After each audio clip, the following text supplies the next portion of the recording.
What's going on, guys? If you're new here, welcome to the channel. My name's Ryan. This is the prerunner 250 and 450. So like I said in my last video, we screwed up the engine cage in this pretty bad. As you can see, that and that bar don't line up whatsoever. So what we're going to do today is we're going to pull the motor and trans out and try to bend the engine cage back into place and weld it back together, hopefully.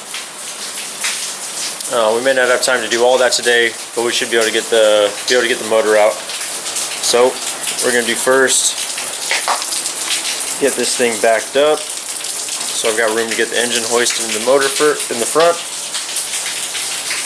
and then after that start pulling the drive shaft and the carb, and then undoing the headers and all that kind of stuff to get the engine out. So let's get started.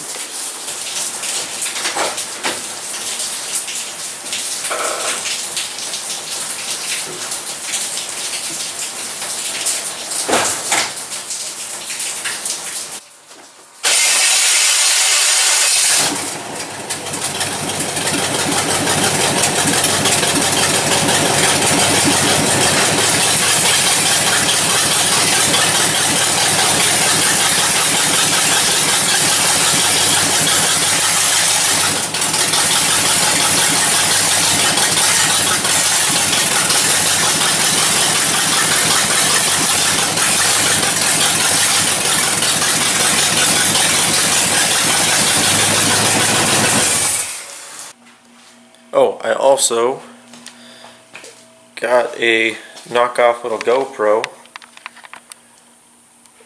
so that now you guys can see when I take this thing out. Because I can't mount this big camera anywhere on it, and I wouldn't really want to, but that can go on somewhere, so I have to figure out where I want to stick that thing at too. Yeah, I don't know, it may just go on the dash or on one of the roll bars up top or something. I don't know yet. But you guys will actually get to see videos of this thing cruising around, so that'll be cool. But yeah, we're going to get going and see if we can't get this thing put back together real quick. Alrighty guys, so it's the next day. And this is what we've come up with. So, we've got these two down bars that are supposed to keep it from bending up and down like it did. The weld broke on this one, which is why all the jank stuff happened. So we've got a strap pulling this whole side down, a strap to pull that bar back over where it was, going that way, and then a bar strapped to pry it back so it's close to where it was. Not perfect. And then these guys in between here are probably going to have to get remade because it looks like this is kind of like squeezed the whole engine cage a little narrower. So, but that's what happens. We'll get it welded back up, and I'll throw gussets on a lot of this stuff now that I've got the motor out and I can actually get in here to weld it all. So yeah, we'll do that. And hopefully this won't happen anymore. Alright guys, so it has been a few days since we messed with the truck. I got started back on it tonight. So here's what we've done so far. Just turn back around. So we got that bar loaded back in. We had to like tie down going across to hold it in. Hold on, let me zoom that back out. So we had to tie down going from that one to pull them in, because the one up here to pull it down was pushing it out, and then I had another one going from the bottom of that up to pull it back. It was a whole mess. That one's welded in. Like I said, when I built the engine cage, the engine was in, and I never took it out to finish welding everything, so I just finished welding the bottom of that one. I'm also going to do these uprights right here on the front, on the insides of those, where the radiator and everything was. And then, like I mentioned before, this bump stop won't hit the upper control arm where it needs to anymore. So I don't know if that's because the engine cage bent, or if it's because just these two bars bent out.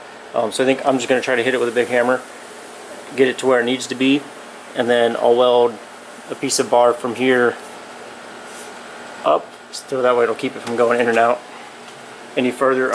Because I have that on this side, and this one didn't move at all, so I'm thinking that that might just be the problem. Yeah, so I'm going to keep welding.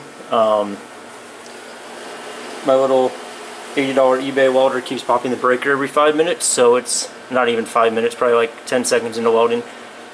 So it makes things difficult, to say the least. So yeah, we'll keep chugging away. I'm also going to try to add gussets in wherever I can, just to try to strengthen everything and keep something like this from happening again, because having to pull the motor to fix the engine cage isn't fun. But yeah guys, I'll update you in a little bit. Alrighty guys, so it's been a while since I messed with the truck. As you can see, motor, everything's still out. So the plan is going to try to get this thing loaded up, take it out in the morning. So I got a lot of work to do. I've got like 3 hours before I go to work. So here's what we got to do. We need to shorten these brackets. Now that the whole engine cage is tweaked, neither of these fit, so that one's also got to get shortened, and then re-weld them back together. And then obviously motor and trans need to go back in, power steering pump needs to get hooked back up and all that. Also we got the disc brake conversion kit for the truck. We're not going to have time to get this on, and I don't have the stainless braided lines that I need to make it work anyway. So those will wait till we get back next week, and but yeah, we're gonna get going on this, see if we can't get it swapped back together this morning. Alrighty, so motor's back in. We're almost done. We need headers, radiator, and plug wires ran, and then that's it. Everything else is wired, plumbed, transmission, drive shaft, all that stuff's in, mounted. A lot of work. We're almost there. So yeah, so just need headers, radiator, plug wires, and plugs. The plugs aren't in it either, but that's it. We might make it. What is going on guys? I figured since it's been so long since I made a video, I'd kind of make an update video. So I've been busy the last couple of months switching jobs, so I've pretty much been working 7 days a week and haven't had time to make videos, really work on anything. So if you guys remember the last video, I think we were putting the motor back in and getting everything ready to take the truck and the 250 to Utah. And of course, that means everything's broken. So that was, I don't know, 2 or 3 months ago. Like I said, I haven't really had time to mess with anything. So the 250 over there in the corner, it runs. Ended up pushing the gasket out of the jug after we rebuilt it. So got the gasket set, so I just got to pull it apart, throw the new one in. 450 still doesn't run. Haven't messed with it. Also have all the parts sitting here to fix it. Just haven't messed with it. The prerunner, when we took it, we had some issues. So you notice the belt's not on. So the power steering pump got really unhappy and it wobbles pretty bad. I don't know if you guys can see how much it'll wobble.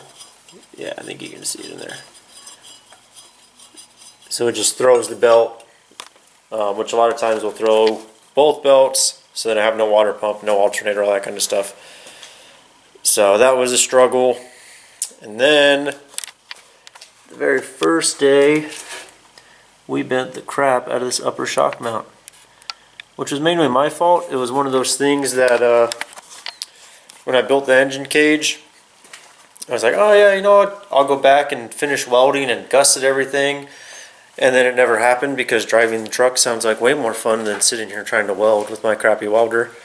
So I had somebody bring me up a welder and we booger welded this thing on in the middle of the night with no welding mask. Luckily I did have an extra gusset sitting in the truck, but yeah, because this one never actually got fully boxed or gusseted. The other one's boxed, but just no gussets. So yeah, so that's all tweaked. Other than that, it ran pretty good up there.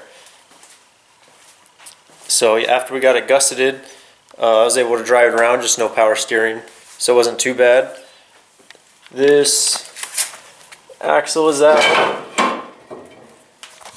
because I ordered,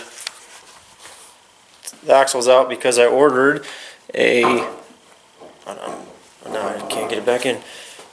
So the axle's out because I ordered a disc brake conversion on Amazon, which was a universal disc brake conversion for a Ford 9-inch rear end. Didn't fit. So that got sent back, and now it's just sitting here until I order another kit. Or put it back together, one or the other. So yeah, but that's where the truck's at for now. I also have a brand new power steering pump that can go in whenever I stop being lazy and actually work on it. Probably next video is we will be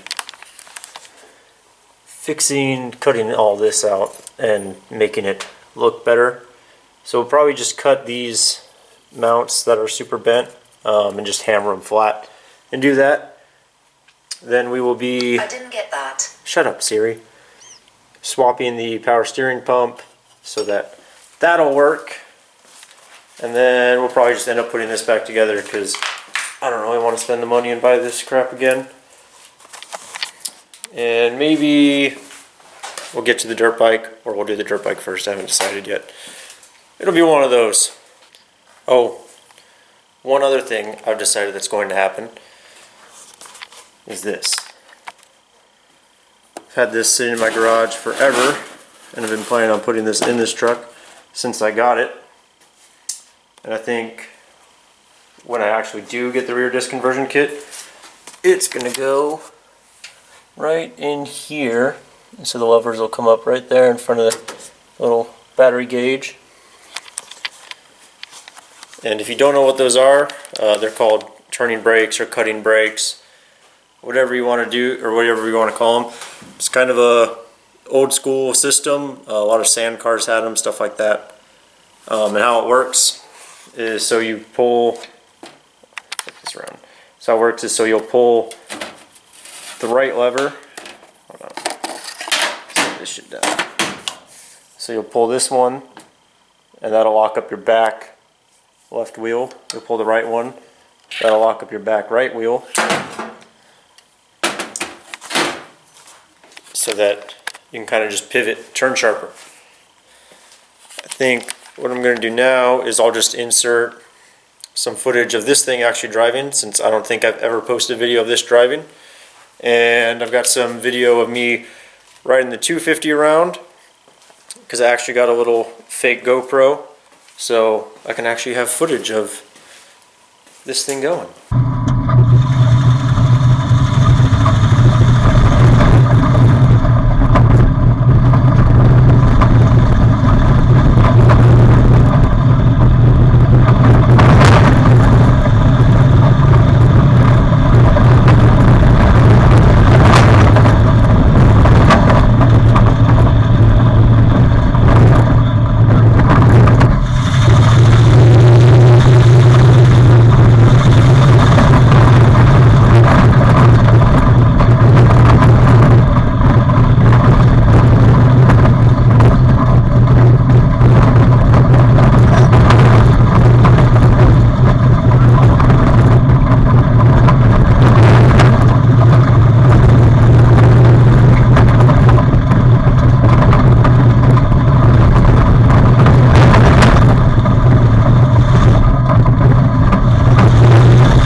Tell me pretty lies, look me in